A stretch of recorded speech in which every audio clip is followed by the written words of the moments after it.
ओम श्री परमात्मने नमः। ओम श्री परमात्मने नमः।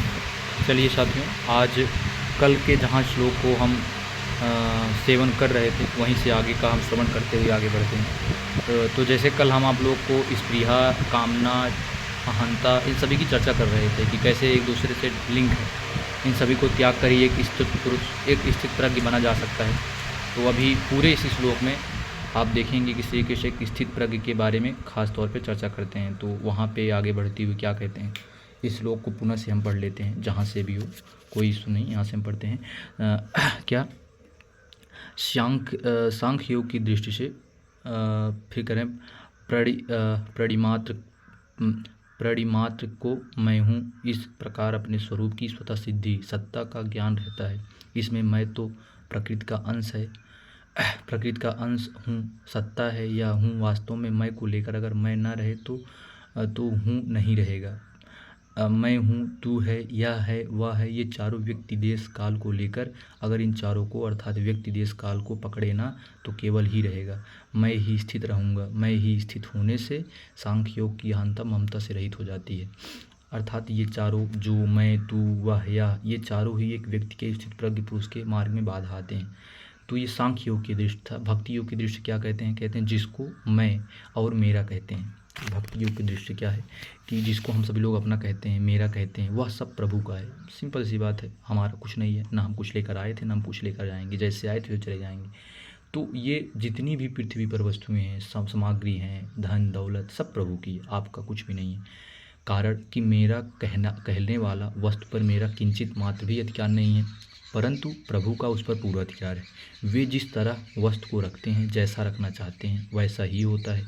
अतः यह सब कुछ प्रभु का ही है, उसको प्रभु की ही सेवा में लगाना है। मेरे पास जो शरीर, इंद्रियां, मन, बुद्धि, यह भी उन्हीं का है और मैं भी उन्हीं का हूँ। ऐसा भाव होने पर भक्ति योग अहंता ममता से रहित हो जाती है। अर्थात भक्ति योग में साधारण सी बातें होती हैं। अगर भक्ति योग से आप प्रभु की सत्ता को प्राप्त करना चाहते हैं तो ये मैं, अहम, इसकी भावना को त्यागना पड़ेगा और आप स्वयं अहंता को त्याग देंगे। ये सभी चीज़ों को सोच कर कि जो कुछ भी है मेरा नहीं है, वो सब प्रभु का ही है। तो आप अपने अंदर स्वाभाविक रूप से अहंता दूर हो जाएगी। इसका प्रशिष्ट भाव क्या है? पहले सो मृत्वात् कल्पते सा शांति में गच्छति, कहकर कर्मयोगी सिद्धि बताते हैं, कहकर ज्ञान योगी सिद्धि बताई थी। अब शांति में धिगच्छत कहकर कर्मयोगी सिद्धि बताते हैं। तात्पर्य है कि चिंतामय में स्थित होने से अमृत प्राप्ति होती है और जड़ता के त्याग से शांति प्राप्ति होती है। कह रहे हैं अगर कोई चिंता से लुप्त है तो वो अमृत की प्राप्ति होती है, परंतु जड़ता के त्याग से शांति की प्राप्ति होती है। जड़ता मतलब किसी चीज़ को पकड़े रहना, वो जड़ता है। किसी चीज़ की रूट क्या है? वो जड़ता है। कह रहे हैं अहंता अपने स्वरूप में मानी हुई है, अहंकार अपने स्वरूप में ही है, वास्तव में है नहीं। अगर वह वास्तव में होती तो हम कभी निरंकार नहीं हो सकते थे और भगवान भी निरंकार होने की बात नहीं कहते, परंतु भगवान निरंकार कहते हैं। अतः हम अहंकारी हो सकते हैं। हमारा अनुभव भी है कि वास्तव में स्वरूप अहंकार रहित है। सुषुप्त समय अहम के अभाव और स्वयं के भाव का अनुभव सबको होता है, जिसका स्पष्ट बोध जागने पर होता है। सुषुप्त अहम आदि में लीन हो जाती है पर स्वयं रहता है। इसलिए सुषुप्त में जागने पर हम कहते हैं मैं ऐसे सुख से सोया कि मेरे को कुछ पता ही नहीं था। इस स्मृति से सिद्ध होती है कि सुख का अनुभव करने वाले को कुछ नहीं पता होता है। यह कहने वाला तो था ही नहीं, तो सुख का अनुभव किसको हुआ? कुछ पता नहीं था। यह बात किसने जानी? अतः कुछ पता नहीं था। यह अहम का अभाव है और इसका ज्ञान जिसको है वह अहंकार अहं रहित। कितनी गहरी बातें कह रहे हैं। तो यहाँ पे फिर से कह रहे हैं मैं सुख से ऐसे सोया कि मेरे को कुछ पता ही नहीं था। तो वहाँ पे क्या कह रहे हैं कि इस तरह से सोया। अच्छा ये बताइए, कोई निद्रा में है, वो सो गया तो उसको पता ही नहीं है। तो यहाँ पे वही चीज़ कर रहे हैं कि डिनोट कर रहे हैं कि जिसको पता ही नहीं था। इस स्मृति सिद्ध होती है कि सुख का अनुभव करने वालों को कुछ नहीं पता था। अर्थात आप सुख में हैं तो आपको कुछ नहीं पता था सुख क्या होता है, क्योंकि सुख आपको नहीं, आपकी आत्मा को नहीं पता चला। कह रहे हैं कुछ नहीं पता था। अतः यह कहने वाला तो था ही नहीं, तो सुख का अनुभव किसको हुआ? आप ये चीज़ कहते हैं कि इतना अच्छा सोया कि पता ही नहीं था, तो आप थे ही नहीं, तो सुख किसको हुआ फिर? यही तो बहुत बड़ी ये प्रश्न है, बहुत विचित्र सवाल है। आप सोचिएगा गौरपूर्वक। या आप कहते हैं, या आप खुद से कहते हैं कि इतना मज़ा आया कि क्या बताएं, मतलब पता ही नहीं चला इतना मज़ा आया। तो किसको आप जब वहाँ थे ही नहीं, आपको पता ही नहीं चला, तो मज़ा किसको आया? हर बार का एक बहुत विचित्र सवाल ये है। यही वहाँ पे लिंकित कर रहे हैं, इसमें सिद्ध होता है कि सुख का अनुभव करने वाले को कुछ नहीं पता था। यह कहने वाला तो था ही नहीं। सुख का अनुभव किसको हुआ? कुछ पता नहीं था। यह बात किसने जानी? अतः कुछ पता नहीं था। यह अहम का अभाव है, और उसका ज्ञान जिसको है वह अहंकार रहित स्वरूप है, अर्थात वो अहम है। जब इंद्रियां, आप अहम मान लेते हो कि मेरे को ही हुआ, जबकि ऐसा नहीं था। आपने खुद बताया कि मुझे पता ही नहीं था। जब आपको पता नहीं था, आप कहाँ सुख का अनुभव कर सकते हैं? लेकिन वो आपका अहंकार, अहम, यही अहंकार है कि आप अपने आप को मान लेते हैं। कह रहे हैं कि एक स्त्री, ये बताए थे कल, एक स्त्री का नथ कुएं में गिर गया। उसको निकालने के लिए एक आदमी कुएं में उतरा, जल के भीतर जाकर उस नथ को ढूंढने लगा। ढूंढते ढूंढते वह नथ उसके हाथ में लग गई, तो उसको बड़ी प्रसन्नता हुई, परंतु उस समय वह कुछ नहीं बोल सका, क्योंकि प्राणी और जल आपस में विरोध हैं। आप वाणी को जल में नहीं बोल सकते हो, प्रसन्नता जाहिर नहीं कर सकते हो। फिर क्या हुआ? कह रहे हैं कि अतः जल से बाहर आने पर ही वह बोल सका कि नथ मिल गई। ऐसी ही सुसुप्ति अहम लीन होने पर मनुष्य का सुख का अनुभव तो करता है, पर उसको व्यक्त नहीं कर सकता, क्योंकि बोलने का साधन नहीं रहा। सुसुप्त जागने पर ही होता, उसको सुसुप्त के सुख की स्मृति होती है। स्मृति अनुभवजन होती है, अनुभवजन ज्ञान स्मृति। यहाँ पे कह रहे हैं कि स्मृति तभी पता चलेगी जब उस चीज़ को आप कर जैसे अभी नथ कुएं में गिर गया, तो व्यक्ति को तुरंत अपनी खुशी प्रसन्नता नहीं जाहिर कर पाया। निकलने के बाद, अब निकलने के बाद प्रसन्नता कहाँ रह गई? अब वो तो सिर्फ बताएगा ना, मिलने के बाद इतना खुशी हुई, लेकिन तो था ही नहीं खुशी। कहाँ से, किसको हुई? कौन अनुभव कर पाया? कोई नहीं। गहरा प्रश्न है, गहरा प्रश्न। कह रहे हैं कि इस प्रकार सुसुप्त में अहम के अभाव अनुभव तो सबको होता है, पर अपने अभाव का अनुभव किसी को नहीं होता है। अहंकार हमारे बिना नहीं रह सकता, हम अहंकार के बिना रह सकते हैं। अहंकार बिना हमारे कहीं, उसका अस्तित्व ही नहीं है। अहंकार हमारे अंदर है, अर्थात अहंकार हम पर निर्भर है। अगर हम ये कहें कि अहंकार बिना हमारे शून्य है, तो बहुत सही बात है, क्योंकि अहंकार हमारे अंदर ही होता है। तो अहंकार हमारे बिना क्या है? अधूरा है, यही कह रहे हैं। अहंकार बिना रह सकते हैं, और हमारा स्वरूप चिन्मय सत्ता मात्र है, इसलिए नित्य सत्ता को किसी की अपेक्षा नहीं है, पर सत्ता की अपेक्षा सबको है। अगर हम अहम से अलग न होते तो अहंकार ही पाते, अहंकार ही होते, तो सुसुप्त में अहंकार लीन होने पर हम भी नहीं रहते। अतः अहंकार के बिना भी हमारा होनापन सिद्ध होता है। जागृत और स्वप्न में अहम प्रकट रहता है, और सुसुप्त में अहम लीन हो जाता है, पर हम स्वयं निरंतर रहते हैं। जो प्रकट और लीन नहीं होता वही हमारा स्वरूप है। कह रहे हैं कामना त्याग होने पर भी शरीर का निर्वाह मात्र के लिए कुछ न कुछ वस्तु, व्यक्ति, पदार्थ आदि आवश्यकता रह जाती है, जिसको स्पृहा कहते हैं। स्पृहा मतलब जीवन जीवन योग से सारी बातें। करें स्थित पर के महापुरुष शरीर निर्वाह मात्र की आवश्यकता तो कहना ही क्या, शरीर की भी आवश्यकता नहीं रहती, कारण कि शरीर की आवश्यकता ही मनुष्य को पराधीन बनाती है। आवश्यकता तभी पैदा होती है जब मनुष्य उस वस्तु को स्वीकार कर लेता है जो अपनी नहीं है। कर्मयोगी किसी भी वस्तु को अपनी और अपने के लिए नहीं मानता, प्रत्युत संसार की और संसार के लिए ही मानता है, इसलिए उसको किसी भी वस्तु की आवश्यकता नहीं होती। जो कर्मयोगी होता है वो वस्तु को अपना नहीं मानता, बल्कि उसको संसार का हिस्सा मानता है, उसका सेवन करता है, उसको त्याग देता है, उससे जड़ता, कामना, किसी प्रकार की इच्छा नहीं प्रकट करता है। कह रहे हैं कि कामना मतलब किसी वस्तु की चाह, स्पृहा मतलब जीने योग्य विशेष बात है, ध्यान रखिएगा। कामना और स्पृहा दोनों त्याग करने का तात्पर्य है कि वस्तुओं का कामना भी ना हो, और वस्तुओं की कामना भी ना हो, और निर्वाह योग। फिर आगे क्या कह रहे हैं, और निर्वाह मात्र की कामना भी ना हो, और कारण कि निर्वाह मात्र की कामना भी सुख भोग ही है। इतना ही नहीं, शांति, मुक्ति, तत्वज्ञान आदि को प्राप्त करने की इच्छा भी कामना है। अतः निष्काम भाव में मुक्ति की भी कामना नहीं होनी चाहिए। इस श्लोक में अपरा प्रकृति निषेध है। जीवन अहंकार के कारण अपरा प्रकृति को धारण किया, अतः निरंकार होने पर अपरा प्रकृति निषेध हो जाता है, और जीव जन्म मरण बंधन से मुक्त हो जाता है। सबका त्याग होने पर भी अहंकार शेष रह जाता है, पर अहंकार त्याग होने पर भी सबका त्याग हो जाता है। आगे के श्लोक में बताते हैं संबंध। कामना, स्पृहा, ममता और अहंता से रहित होने पर उसकी क्या स्थिति होती है, इसका वर्णन आगे के श्लोक में होते हुए इस विषय का उपसंहार करते हैं। लास्ट श्लोक है हमारे चैप्टर 50 का। चलते हैं आज इसको पढ़ लेते हैं जल्दी से। कह रहे हैं कि ऐसा ब्राह्मी स्थिति पार्थ नयनम प्रप्य विमुद्यति स्थित आत्मकाले ब्रह्म निर्वाण विगच्छति। कह रहे हैं कि हे पृथानंदन, यह ब्राह्मी स्थिति इसको प्राप्त होकर कभी कोई मोहित नहीं होता। इस स्थिति में यदि अनंत काल में भी स्थित हो जाए तो निर्वाण ब्रह्म की प्राप्ति हो जाती है। पार्थ मतलब हे पृथानंदन, ऐसा यह ब्राह्मी स्थिति इनाम इसको प्राप्त होकर कोई भी न विमदति मोहित नहीं होता। श्याम इस स्थिति में अंतकाल में भी अप भी स्थित हो जाए ब्राह्म निर्वाण ब्रह्म की श्रीक्षति प्राप्ति हो जाती है।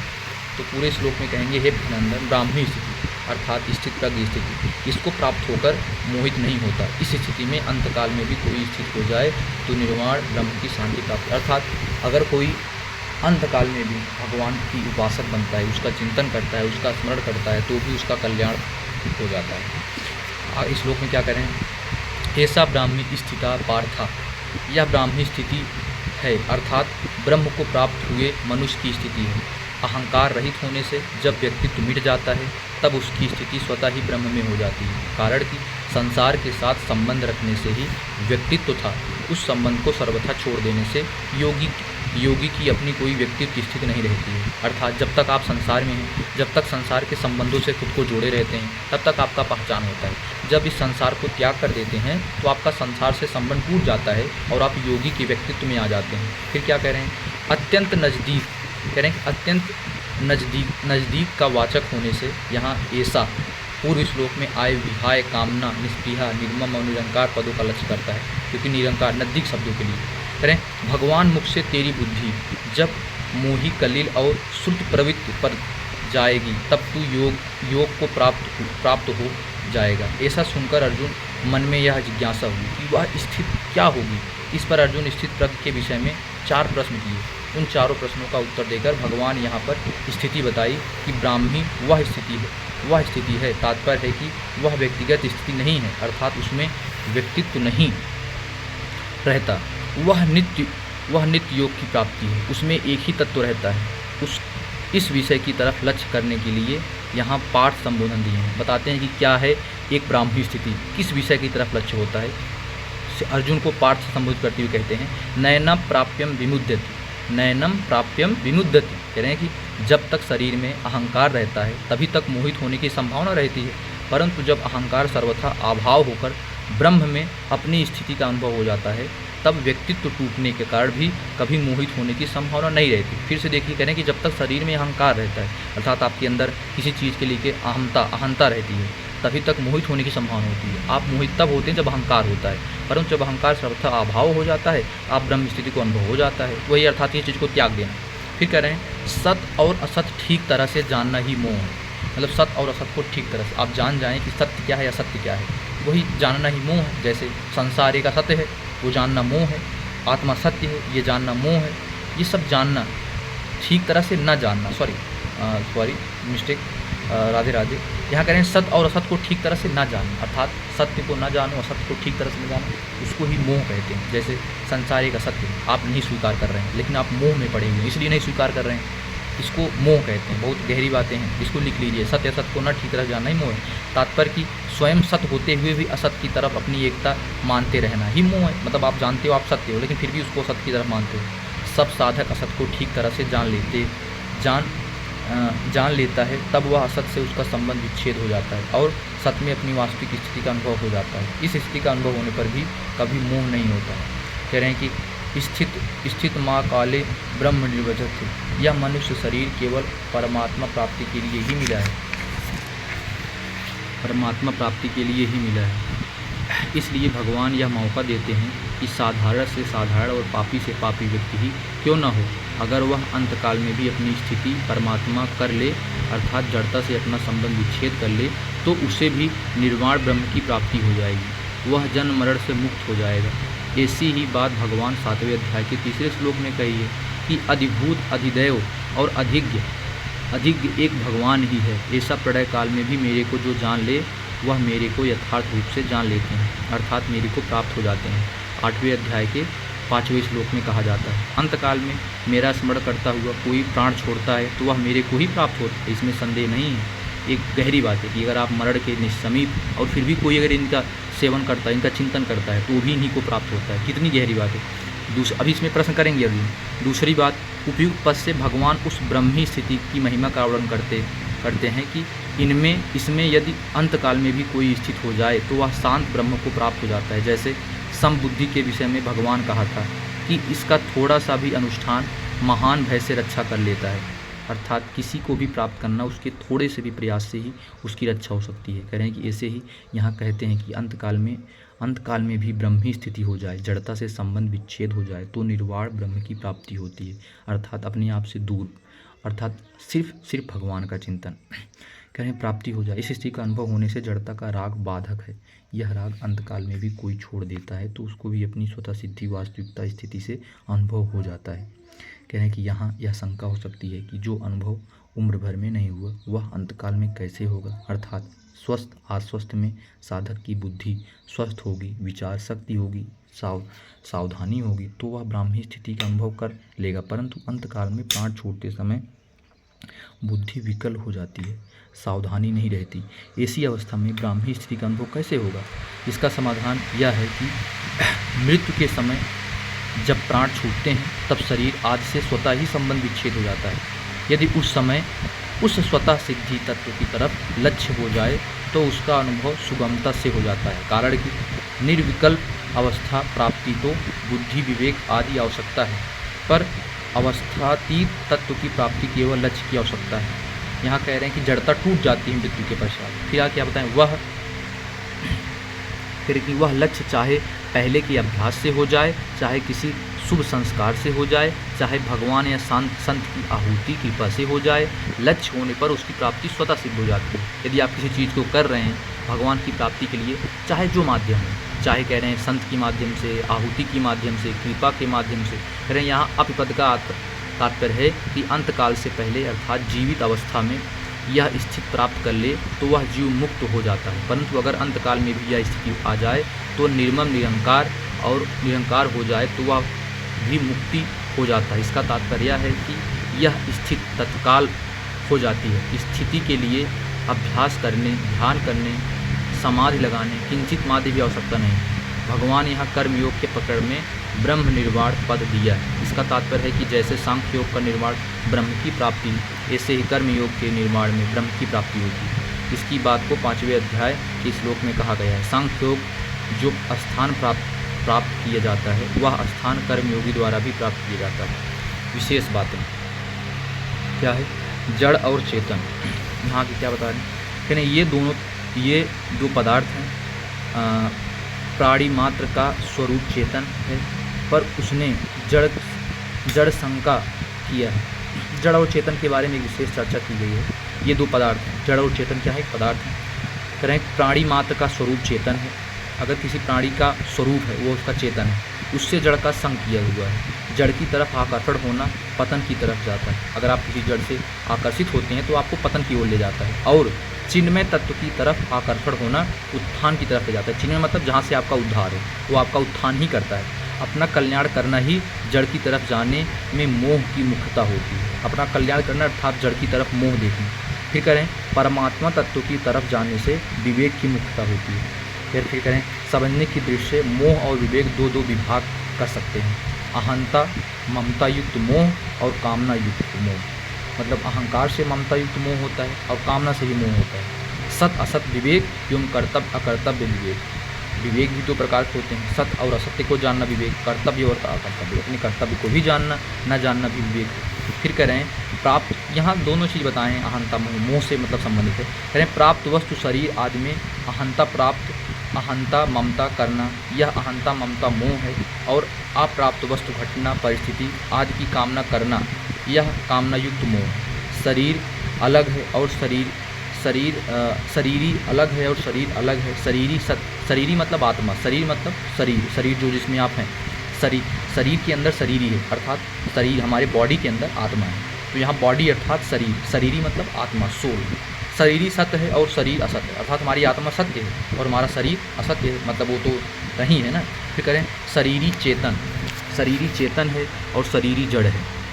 करें शरीरी चेतन है और शरीरी चेतन अर्थात चिंता है, जबकि शरीर क्या है, जड़ है। इसको ठीक तरह से अलग अलग जानना सत्य असत्य विवेक है। फिर से हमारी जो शरीर, हमारी जो बॉडी है वो हमारा जड़ है, इसी चीज़ से जुड़ना। फिर हमारा शरीर क्या है, चेतन है। फिर कह रहे हैं कि इसको ठीक तरह से अलग अलग जानना सत्य असत्य विवेक। और कर्तव्य क्या है, अकर्तव्य क्या है, धर्म क्या है, अधर्म क्या है, इसको ठीक तरह से समझकर उसके अनुसार कर्तव्य करना और अकर्तव्य त्याग करना, कर्तव्य अकर्तव्य का विवेक है। पहले अध्याय में अर्जुन भी 2 प्रकार के मोह हो गया, जिसमें प्राणी मात्र फंसे हुए थे। अहंता को लेकर हम दोषों को जानने वाले धर्मात्मा और ममता को लेकर ये कुटुंबी मर जाएंगे। यह अहंता ममता युक्त मोह हुई। हमें पाप न लगे, कुल के नाश का दोष न लगे, मित्र दो का पाप न लगे, नरक में न जाना पड़े, हमारे पितरों का पतन न हो, यह कामना युक्त मोह हुआ। यहाँ अर्जुन भी मोह में थे, कामना के मोह में थे। ये कामना है उनके प्रति, अपने सब के लिए युद्ध नहीं कर रहे थे, वो बोल रहे थे कि ये पतन हो जाएगा, लेकिन क्या है उनके लिए, ये मोह के बराबर है। इतना सब समझा रहे हैं। फिर कह रहे हैं उपयुक्त दोनों प्रकार के मोह दूर करने के लिए भगवान दूसरे अध्याय में 2 प्रकार के विवेक बताए थे। शरीरी, शरीर का सत असत विवेक, और कर्तव्य अकर्तव्य विवेक 31वें 53वें श्लोक में बात बताते हैं। शरीरी शरीर का विवेक बताते हुए भी भगवान कहा है कि मैं, तू और रोज राजा लोग भी पहले नहीं थे, यह बात भी नहीं और आगे भी नहीं रहेंगे, यह बात भी नहीं, अर्थात हम सभी पहले भी थे और आगे भी रहेंगे, तथा ये शरीर भी पहले भी नहीं थे और आगे भी नहीं रहेगा, तथा बीच में भी प्रतिक्षण बदल रहे हैं, अर्थात शरीर हमेशा चेंज हो रही है, हमेशा शरीर बदल रही है। कई चीज़ बता रहे हैं कि न था, न आगे है, न आगे रहेगा। आपके कई सारे प्रश्नों का जवाब इसमें मिल सकता है जब गौर से समझेंगे तो। कह रहे हैं जैसे शरीर में कुमार, युवावस्था, वृद्धावस्था, ये अवस्थाएं बदलती हैं। जैसे मनुष्य पुराने वस्त्रों को छोड़कर नए वस्त्र धारण करता है, ऐसे ही जीव पहले शरीर को छोड़कर दूसरा शरीर धारण करता है। यह तो अकाट्य नियम है, इसमें चिंता की, शोक की कोई बात नहीं है। श्री कृष्ण समझाते हैं अर्जुन को कि आप ये मोह में पड़े हुए हैं, शरीर को छोड़ना, दूसरे शरीर को पकड़ना, ये तो नियम है, ये सत्य है। करें कर्तव्य अकर्तव्य विवेक बताते हुए भगवान कहा कि क्षत्रिय के लिए इस युद्ध से बढ़कर कोई धर्म नहीं है। अनायास प्राप्त हुआ युद्ध स्वर्ग प्राप्ति को खुला दरवाजा है। तू युद्ध रूप स्वधर्म का पालन नहीं करेगा तो तुझे पाप लगेगा। यदि तू जय पराजय, लाभ हानि, सुख दुख को सम्मान, सुख दुख को समान करेगा, सुख दुख को समान करके युद्ध करेगा तो तुझे पाप नहीं लगेगा। तेरा तो कर्तव्य कर्म करने का ही अधिकार है, फल में कभी नहीं। यही बार बार है कि तुमको यहाँ श्री कृष्ण अर्जुन को बार बार समझा रहे हैं कि तुम अपने कर्मों का पालन करो। जैसे युद्ध को तुमने नहीं कहा था, युद्ध तो स्वतः ही हो रहा है। ये तुम इस मोह माया में पड़कर अपने कर्तव्य का पालन नहीं कर रहे हो तो तुम अपने कर्मों से विमुख हो रहे हो, और कर्मों से विमुख होना सबसे बड़ा पाप है। यही समझाने की कोशिश कर रहे हैं वो। यहाँ ये बातें उठ सकती हैं कि अपने ही परिवारजन को मारना ये कौन सा धर्म है? धर्म नहीं, लेकिन आप धर्म के विरोध भी तो जा रहे हैं, क्योंकि आपका क्षत्रिय धर्म क्या कहता है? आपके कर्मों का पालन। जैसे एक सिंपल सा प्रश्न, आप एक मनुष्य हैं, एक ह्यूमन बीइंग है। ह्यूमन बीइंग के कारण क्या कर सकते हैं कि आपको पैसा कमाना है, घर चलाना है। अगर आपको पैसा चलाने घर चलाना है, आप ये सोचकर बैठ जाएं कि पैसा कमाना कठिन कार्य है, मैं पैसा नहीं कमाऊंगा, मैं घर वैसे ही चला लूँगा, तो आप धर्म का पालन नहीं कर रहे हैं। और आप धर्म का पालन न करके आप एक पाप के भागीदार होंगे। आपके कंधों पर कई जिम्मेदारियाँ हैं। अब आप ये सोचकर नहीं करेंगे कि उसमें मेहनत है, इसमें ये है, उसमें वो है, तो आप अपने धर्म का पालन नहीं कर रहे हैं। आपको सिर्फ अपने धर्म का पालन करना चाहिए, न कि उसकी इर्द गिर्द देखना चाहिए। यही इसमें यहाँ चर्चा कर रहे हैं। फिर कह रहे हैं सुख दुख को समान करेगा, युद्ध करेगा तो तुझे पाप नहीं लगेगा।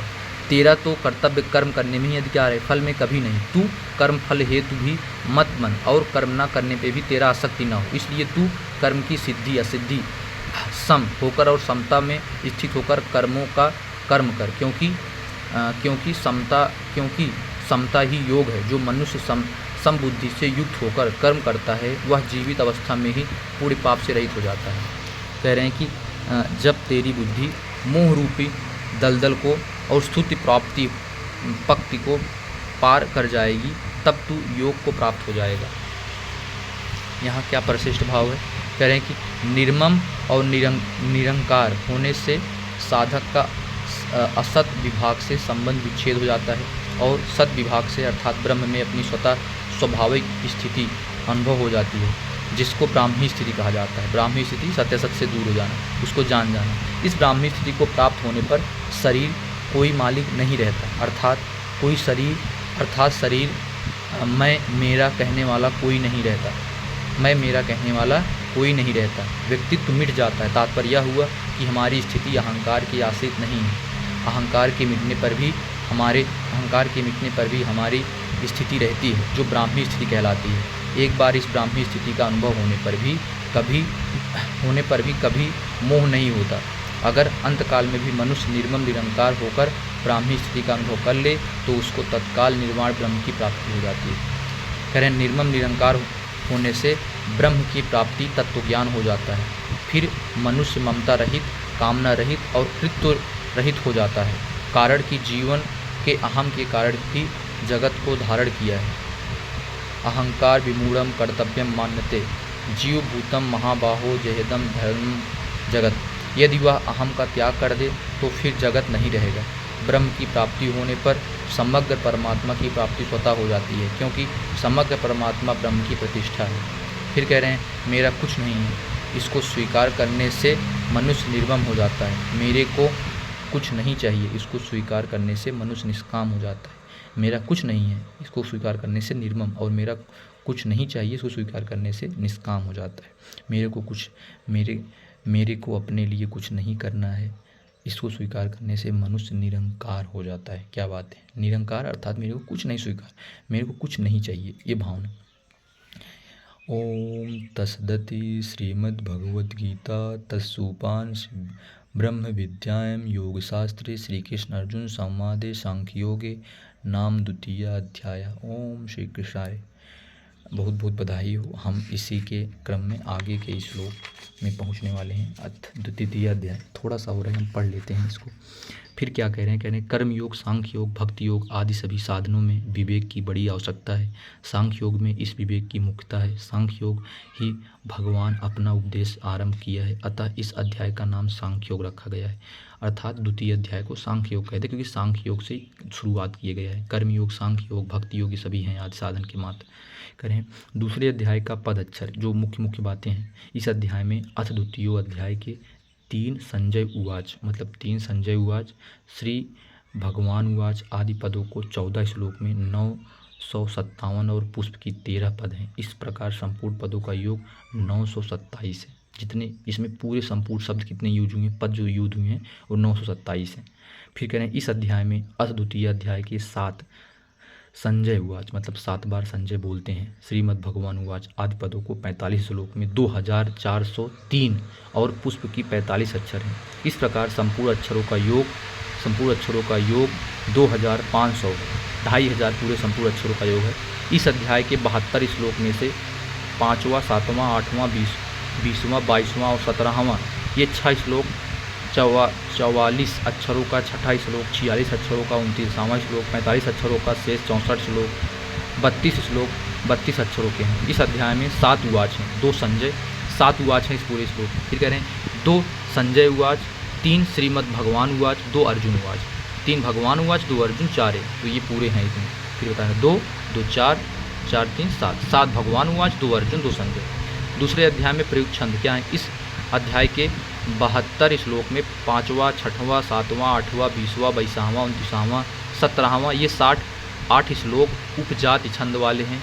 दूसरे अध्याय 92 और 67वें श्लोक प्रथम चरण नगण्य प्रयुक्त होने से विपुला 12वां, 26वां और 32वां श्लोक के प्रथम चरण, इतना 61 और 63 श्लोक के तृतीय चरण में रगड़ प्रयुक्त होने से रा विपुल, 36वां, 56वां श्लोक में प्रथम चरण में भगड़ प्रयुक्त होने से भा विपुला, 71वें श्लोक में प्रथम चरण और 71वें श्लोक में तृतीय चरण मगड़ उत्पन्न होने से माँ विपुला, 46वें श्लोक में प्रथम चरण में सगड़ प्रयुक्त होने से सा विपुला, 45वें श्लोक में प्रथम तृतीय चरण में नगड़ प्रयुक्त होने से जाति पक्ष विपुला और 47वें श्लोक में चरण में भगवान तृतीय चरण में प्रयुक्त होने से संकीर्ण विपुला संज्ञान छंद है। इस 49 श्लोक ठीक पाठ्यवच आसपास पक्षों से युक्त। कुछ विशेष चर्चा, कुछ बातें बताई गई थी ये हमारा श्लोक था। हमारा श्लोक आज यहीं ख़त्म होता है। ओम श्री कृष्ण वासुदेवाय नमः। मुझे आशा नहीं विश्वास है कि आप आगे के श्लोक को कंटिन्यू करेंगे। जय श्री कृष्ण। इनकी महिमा परंपरा।